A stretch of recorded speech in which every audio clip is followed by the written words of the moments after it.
रुक जाता हूँ. So students, in the last class we have discussed introduction class of this chapter, weaver, iron smelters and factory owners. Okay, we have discussed many things like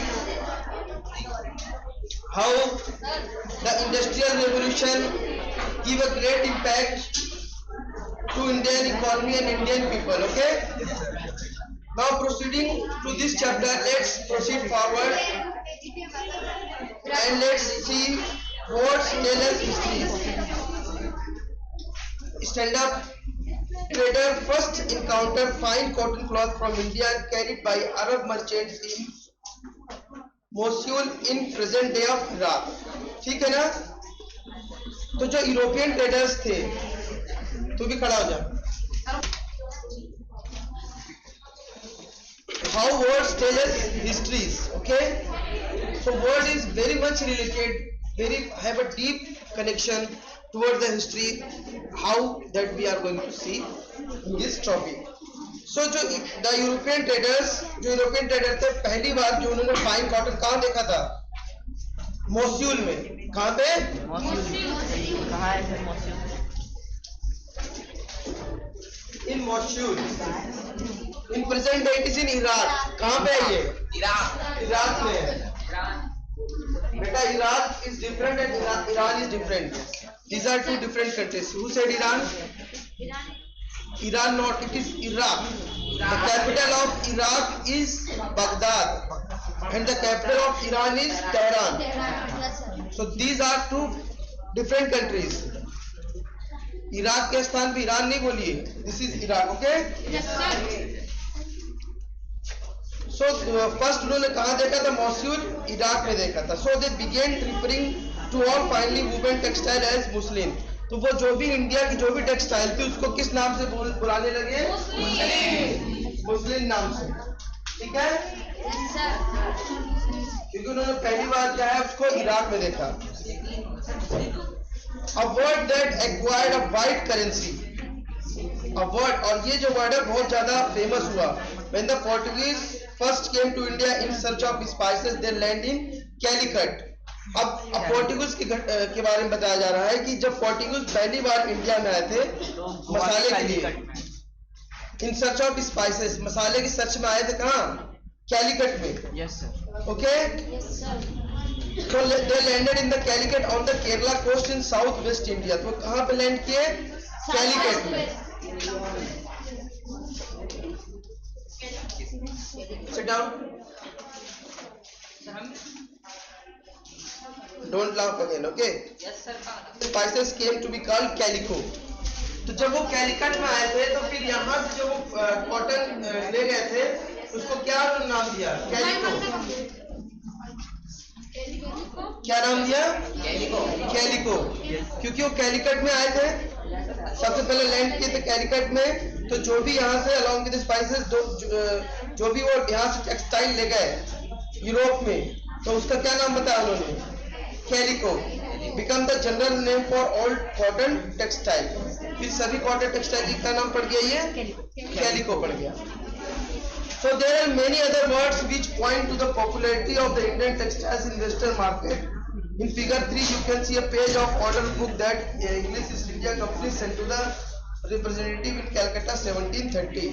तो आप जो है ये देख सकते हैं पेज नंबर 67 में एक क्या दिया हुआ है?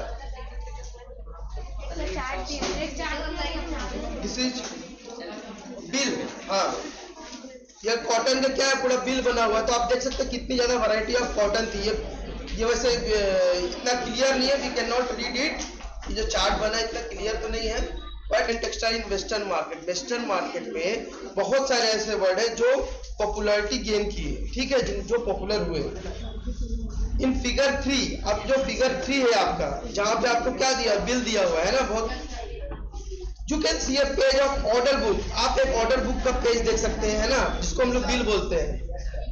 That the English East India Company sent to the representative in Calcutta in 1730. तो कलकत्ता में उन्होंने 1730 में किसी रिप्रेजेंटेटिव को भेजा था, है ना.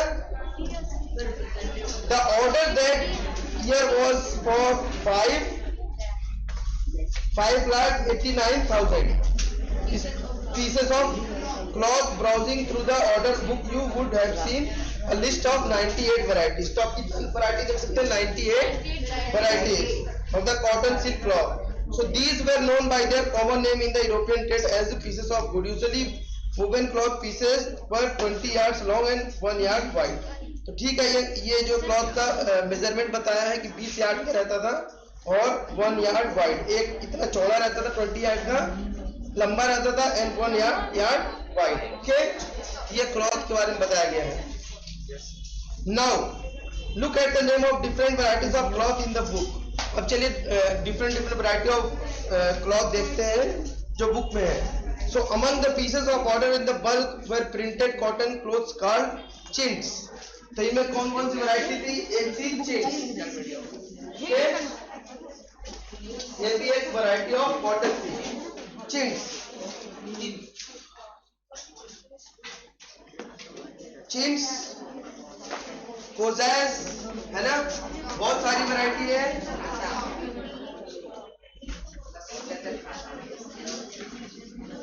ना, एंड बांधना. ओके, बांधना. तो 3 टाइप की क्वालिटी है जिसके बारे में यहाँ पे डिस्क्राइब किया गया. ओके, बांधना, ये सब इंडियन वर्ड है ना. सर खासा भी तो है. अरे ब्रैकेट में दिया हुआ, ये इसी का नाम है खासा. Yes,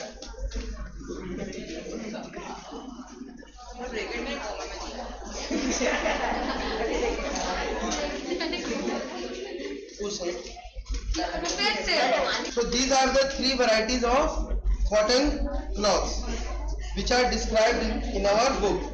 So do you know where the English term chintz come from? क्या आपको पता है कि ये word chint कहाँ से आया है? Okay, so let's see. It is derived from Hindi word chint.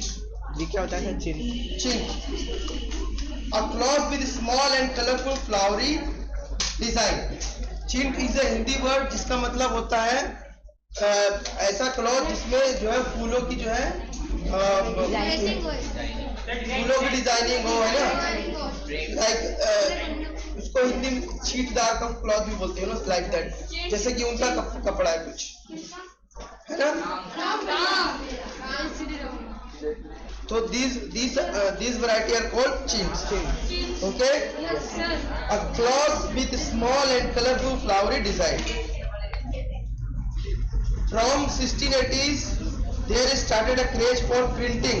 अब 1680s में एक प्रिंटिंग कपड़े का क्या हुआ, एक क्रेज हुआ. Indian cotton textile in England and Europe mainly for their executive floral designs. तो एक जो है प्रिंटेड कपड़े का एक बहुत अच्छा दौर चलन चला, you know, for their executive floral design. उनके बेहतरीन फ्लोरल डिजाइन की वजह से लोग उनको क्या करते थे, पसंद करते थे. फाइन टेक्सचर, उनका टेक्सचर भी अच्छा रहता था एंड रिलेटिव चीपनेस, और वो चीप भी रहता था. What is cheap? सस्ता. So rich people of England including the queen herself wore a cloth from Indian fabric. तो जो इंग्लैंड के रिच लोग थे, they used to wear these clothes, including queen को मिलाकर, क्वीन भी कपड़ा पहनती थी Indian fabric. Okay, queen of England और ब्रिटेन. ओके,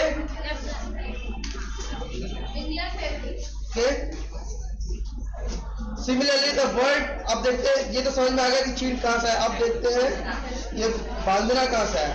बांधना now refers to any brightly coloured and printed scarf for the neck और हेड. ठीक है, तो डायग्राम दिया है कहीं फिगर. ये सर, ये कौन सा है सर? ये वाला सर. यस, ये वाला कौन सा है? ये बंधने में पढ़ लो कौन सा है सर. एग्जाम का originally the term derived from the word बांधना. Okay, Hindi for time. बांधना मीन्स व्हाट? बांधना, टाई करना, है ना. हाँ, तो बांधना से बांधना आ गया. Okay, and refer to variety of brightly coloured cloth produced through a method of tying and dyeing. ठीक है, तो इससे बहुत सारे क्लॉथ बने जो कि बांधे जाते थे और उसको कलर किया जाता था अलग अलग डाई करके, है ना। Yes, sir. So there were other cloths in order to book that were noted by their place of origin. और इसी तरह के और सारी वैरायटी थी, जैसे कि कासिम बाजार, पटना, कलकत्ता, उड़ीसा, चारकोल, ये सब जगह के नाम है ना। मगर इन्हीं के नाम से क्या किया गया, कपड़े का नाम भी दे दिया गया, है ना, क्योंकि यहाँ से ले जाया गया और कुछ कनेक्शन होगा, तो that is why so name has been given Kasim Bazaar. Kasim बाजार कहाँ है, बंगाल में, है ना। उसी तरह बाकी भी traces. The wide spread use of such words, अब इन सब वर्ड्स का बहुत ज्यादा यूज हो रहा था, कहाँ पे, यूरोपियन मार्केट में। तो क्या इससे क्या शो करता है, what it shows how famous हो रहा था, ये पूरा पॉपुलर हो गया था। इससे क्या समझ में आता है, बंद कर दिए।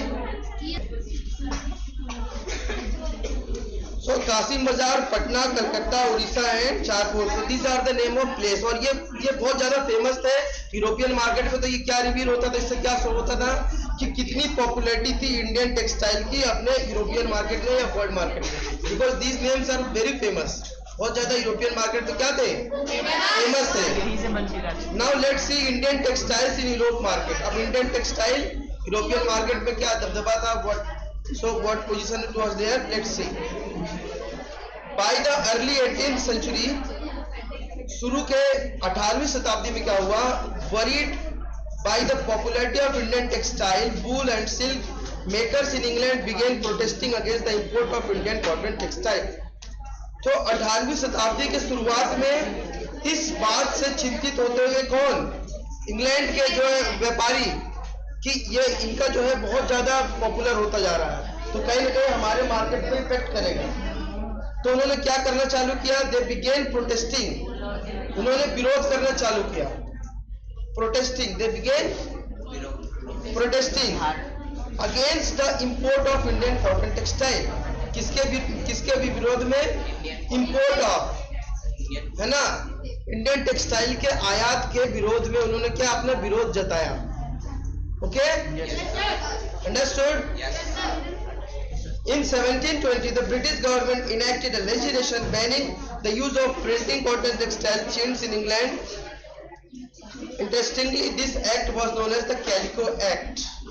अब इसी को मद्देनजर रखते हुए, keeping this thing in mind, जो ब्रिटेन की गवर्नमेंट थी, उन्होंने इन 1720 the government enacted, the government passed a law और लेजिस्लेशन, तो उन्होंने एक लॉ पास किया, banning the use of printing cotton, जहां पे प्रिंटिंग कॉटन का जो यूज है उसको बैन कर दिया। क्या कर दिया, व्हाट इज बैन, पाबंदी लगा दी। Okay, use of printing cotton chintz in England, खासकर चिंट का, है ना, yes sir, in England. Interestingly, और बड़े इंटरेस्टिंग बात है, it is very interesting that इस एक्ट का नाम पड़ा कैलिको एक्ट। क्या पड़ा इस नाम, इस एक्ट का नाम calico calico act. At this time पे क्या हुआ, textile industries had just begun to develop in England. और उस टाइम पे क्या हुआ, जो टेक्सटाइल इंडस्ट्रीज थी वो जस्ट बिगन, शुरू ही हुई थी, just begun to develop in England, England में डेवलप होना शुरू ही हुई थी। Unable to compete with the Indian textile, लेकिन वो इंडियन टेक्सटाइल के साथ कम्पीट नहीं कर पा रही थी, मुकाबला नहीं कर पा रही थी, क्योंकि इंडियन टेक्सटाइल्स की क्वालिटी बहुत अच्छी थी। So the quality of Indian textile was exquisite, it was very fine, okay, बहुत अच्छी थी। So English producers wanted a secure market within the country by preventing the entry of Indian textile। और जो English जो producer थे वो क्या चाहते थे, they wanted a secure market, उनको एक ऐसा मार्केट चाहिए था विद इन द कंट्री के विद इन में, inside the country, by preventing the entry of Indian textile, जहां पे इंडियन टेक्सटाइल की जो है वो क्या हो, एंट्री बंद हो। Okay, preventing the entry, what is preventing, बचाओ, हाँ, प्रिवेंट हो, स्टॉप हो, है ना। The first to grow under government protection was the calico printing industry, और उसी में पहला था कैलिको प्रिंटिंग इंडस्ट्री। अच्छा, लेकिन एक बात और है, अब वो चाहते थे कि इंडिया का जो माल है वो नहीं आए ताकि हमारे यहाँ के जो व्यापारी है वो भी ग्रो कर सके, है ना। लेकिन एट द सेम टाइम जो वहाँ की पीपुल थी, जो वहाँ के सिटीजन थे, लोग थे वहाँ के, उनको क्वालिटी तो ये इंडियन वाला ही चाहिए था, क्योंकि उनको वो एक बार पसंद आ गया था तो चाहिए तो चाहिए। तो फिर इसको देखते हुए फिर ब्रिटिश गवर्नमेंट ने फिर एक और चीज की, क्या किया, कैलिको प्रिंटिंग इंडस्ट्री, एक इंडस्ट्री सेटअप की गवर्नमेंट के अंदर में। एक इंडस्ट्री सेट हुई, कैलिको प्रिंटिंग इंडस्ट्री। तो वहां पे उनका ये प्रयास रहता था कि जैसा इंडिया में माल बनता है वैसा जो उसी का 2 कॉपी हम यहाँ बनाएं और लोगों को सप्लाई करें। और बनाएगा कौन, हमारे ब्रिटेन के ही जो भी कर्मचारी होंगे, व्यापारी होंगे, वही बनाएंगे और वो बिल्कुल कॉपी होगा। So Indian design were now limited and printing in England on white muslin और brown unbleach Indian cloth. So competition with Indian textiles also led to search for technological innovation in England. अब देखिए, ये जो competition था Indian textile से, Britain का textile और ये सब जो है बिजनेस में तो वो पहले ही माहिर थे, है ना। तो उनको क्या हुआ, जिस कंपटीशन की वजह से उन्होंने, उनके यहाँ टेक्निकल इनोवेशन चालू हो गए। So competition with English textiles also led to search of for technical innovation in England. तो टेक्निकल इनोवेशन होने लगे इंग्लैंड में, है ना। लोग मतलब नई नई मशीनें बनाने लगे, है ना, ताकि जो है कि compete कर सके अच्छे से। So in 1764, इसी इन द टेक्निकल इनोवेशन 1764 में क्या हुआ, द स्पिनिंग जेनी, एक मशीन बनाई गई, है ना। क्या नाम है इसका, स्पिनिंग जेनी।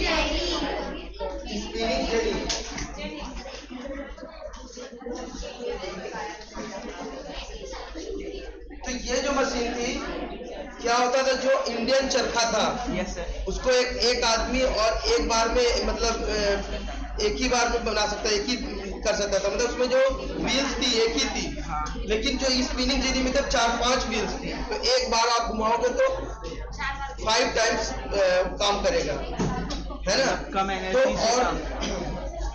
और ये क्या था, ये मैकेनिकल मशीन से चलती थी। It was invented by there several spindles, है ना,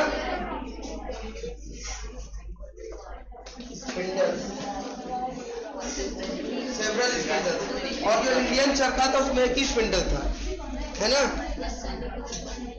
On to which thread was spun, जहाँ पे थ्रेड क्या बनता था। When the wheel was turned, all the spindles rotated. ठीक है, जैसे ही आप जो है व्हील को आप टर्न करते थे तो स्पिंडल रोटेट होता था। इसका इमेज तो फैक्ट का ओवरलैप है, लेकिन क्या हुआ कि इन दोनों का योगदान था, है ना, दोनों का योगदान था। कई जगह हम जेम्स वॉट पढ़ते हैं, okay. Yes, sir. So the invention of steam engine was done by Richard Arkwright in 1786. और इसके इन्वेंशन से बहुत फायदा हो, जैसे स्टीम इंजन का इन्वेंशन हो गया, तो क्या हुआ, पहले हम हाथ से करते थे उसको, अभी इंजन आ गया तो वो अपने आप ही मतलब रोटेट होने लगी। So it was revolutionized the cotton textile weaving, और ये कॉटन टेक्सटाइल, ठीक है, क्या कर दिया ये, revolutionised. What is revolutionised, revolution ला दिया, न्यू रेवोल्यूशन। हाँ, रेवोल्यूशन मतलब होता है किसी चीज में बिल्कुल progress in very good manner. जैसे कि दूध ही दूध अगर आप मान जाने प्रकार से बहुत मतलब अच्छी चीज हो गई वो, ठीक है, रिवोल्यूशन आना पड़ता, बताओ। तो इसके वजह से क्या आ गया, रिवोल्यूशन आ गया वीविंग इंडस्ट्री में, क्योंकि कपड़े जल्दी बनने लगे। स्टीम इंजन से आपको हाथ से नहीं घुमाना है, वो तो मशीन है तो फटाफट घुमाएगी, आपसे 10 गुना काम, 20 गुना काम और ज्यादा काम करेगी और तेज करेगी। It will do fast work, isn't it?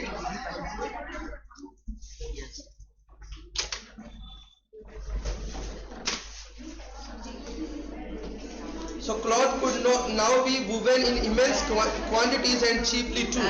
अब इससे क्या हुआ, बहुत immense क्वांटिटी में क्लॉथ को क्या बनाया गया और वो चीप बहुत ज्यादा चीप भी था। What is immense?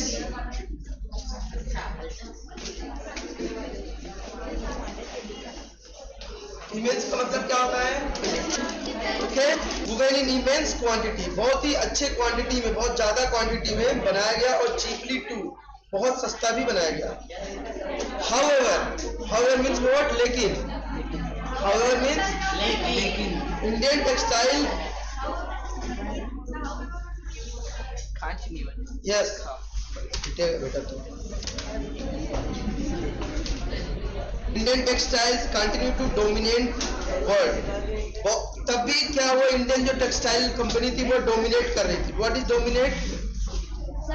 प्रभाव, इफेक्ट, हावी होना, yes. So dominate world trade till the end of 18th century. 18th century के एंड तक वो उसकी डोमिनेंसी इंडियन टेक्सटाइल की बनी रही। कहाँ पे? यूरोपियन मार्केट में। भले ही स्टीम इंजन के इन्वेंशन हो गया, कुछ भी हो गया, लेकिन इसके बाद भी। But European trading companies, the Dutch, the French and the English made an enormous profit out of this flourishing trade. These companies purchased cotton and silk textile in India by importing silver. ठीक है, तो हमने क्या देखा, जो Dutch, French और ये English थी, उन्होंने बहुत ज्यादा फायदा कमाया इससे। क्या करते थे? These companies purchase cotton silk, ये कॉटन सिल्क परचेस करते थे इंडिया से। अभी तक हम यही देखते आ रहे हैं। और उसको इम्पोर्ट, और इंडिया को क्या देते थे? सिल्वर देते थे, गोल्ड देते थे। But as you know in chapter 2, when the English East India Company gained political power in Bengal, it no longer had the import precious metal to buy Indian goods.